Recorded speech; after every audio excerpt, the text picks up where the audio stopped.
नमस्कार, मैं हूं आपके साथ तनु शर्मा। आप देख रहे हैं नर्मदा की पुकार। आइए नजर डालते हैं आज की बड़ी खबरों की ओर।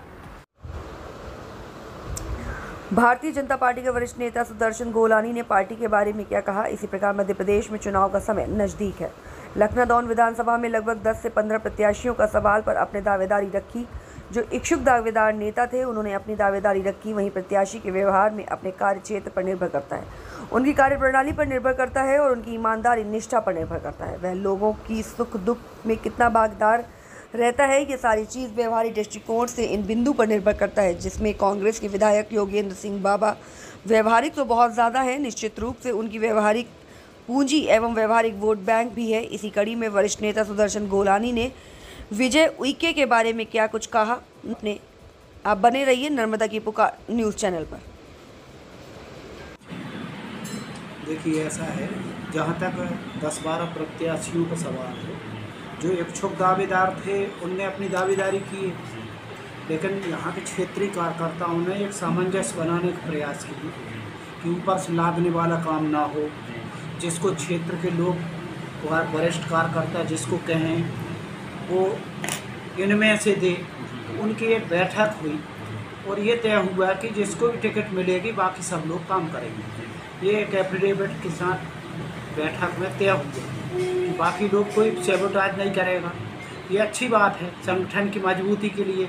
और जब इस तरीके से कोई बात तय होगी तो क्षेत्र के कार्यकर्ता जो वरिष्ठ कार्यकर्ता हैं वो निश्चित रूप से अपनी भूमिका सक्रियता के साथ निभाएंगे और उसमें अपने को रिजल्ट मिलने की उम्मीद है। वैसे तो ये बहुत पुराना कांग्रेस आज़ादी से लेके ये कांग्रेस का गढ़ रहा है, लेकिन 2 पंचवर्षीय में अभी 2003 और 2008 में भारतीय जनता पार्टी की शशि ठाकुर जी ने इसको विजय दिलाई और ये गढ़ तोड़ा। उसके बाद से फिर से ज्यों की त्यों कांग्रेस के पाले में आ गई।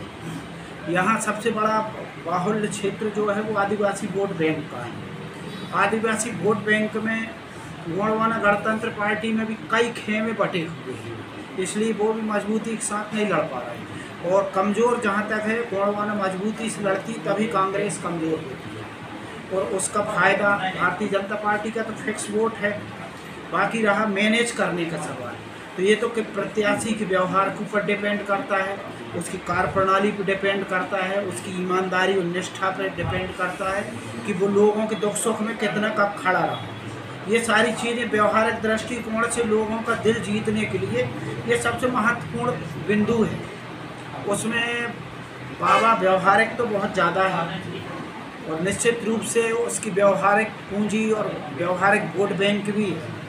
अब इसकी टक्कर में भारतीय जनता पार्टी का जो भी प्रत्याशी बनता है वो अपने व्यवहार के आधार पर, अपनी कुशल रणनीति के आधार पर, सारे वरिष्ठों को लेकर कितना चल के कितना कारगर वो सफल हो पाता है, इस पे डिपेंड करता है।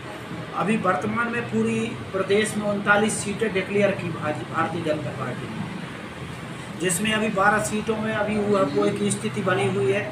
विरोध हो रहा है कि उसको क्यों दिए, उसको क्यों दिए, जो 39 सीटें डिक्लेयर।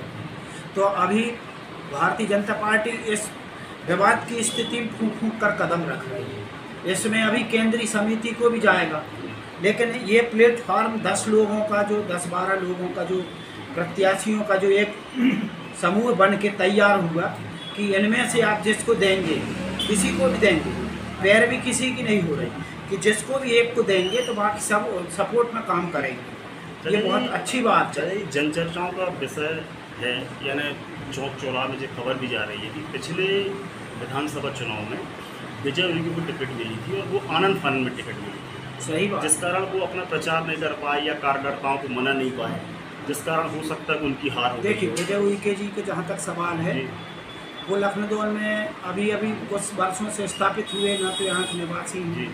उनको पार्टी ने भरोसा करके उन पर दायित्व सौंपा, लेकिन वो पूरी तरीके से रणनीति, कुशल रणनीति से लोगों को सामंजस्य बिठाल के या लोगों का दिल जीत कर उतने सफल नहीं हो पाए जितने होना। वही हमारी चर्चा का विषय है कि भाई पिछले उनको आनंद फानंद में टिकट मिली थी और पिछले बार 5 अक्टूबर को आचार संहिता लग गई थी।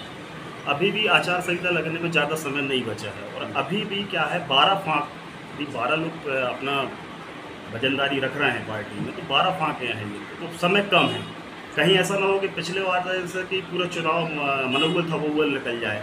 नहीं, ऐसा नहीं होगा। इस बार बहुत बारीक छन्ना लग रहा है और केंद्रीय चुनाव समिति में जो संघ के लोग बैठे हुए हमारे सम्मानीय वरिष्ठ, वो बहुत बारीकी से इसका ऑब्जर्वेशन कर रहे हैं। और अभी वर्तमान में तो ये है कि जिला पे भी भरोसा नहीं किया जा रहा है, ऊपर केंद्रीय समिति। भारतीय जनता पार्टी को केन जीतना और सरकार बनाना एक मूल लक्ष्य बना हुआ, उनको आंकड़े चाहिए सरकार बनाने के लिए। तो कमज़ोर सीटों को ज़्यादा वो हाईलाइट कर रहे हैं और उनको ज़्यादा फोकस करके और वजनदार प्रत्याशी को उतारने का प्रयास कर रहे हैं। उसमें हमारी भारतीय जनता पार्टी के 5-7 सांसदों को भी उतारने का मन बना रहा संघ और केंद्रीय चुनाव समिति। तो ऐसी स्थिति में कुछ सांसदों को भी लड़वाया जा सकता है, इसमें भी कोई दो मत की बात नहीं है। इसमें महाकौशल के 2-3-4 सांसद भी आ रहे हैं। हमारी महाकौशल की जो निरंतर हारती रही सीटें, कमज़ोर सीटें हैं, तो कैंडिडेट अच्छा वजनदार होगा तो निश्चित रूप से ऐसा होता है। तो क्या कुलस्ते जी भी मैदान में हो सकते हैं। ऊपर केंद्रीय समिति चुनाव दबाव बनाएगी तो लड़ना पड़ेगा। Thank you.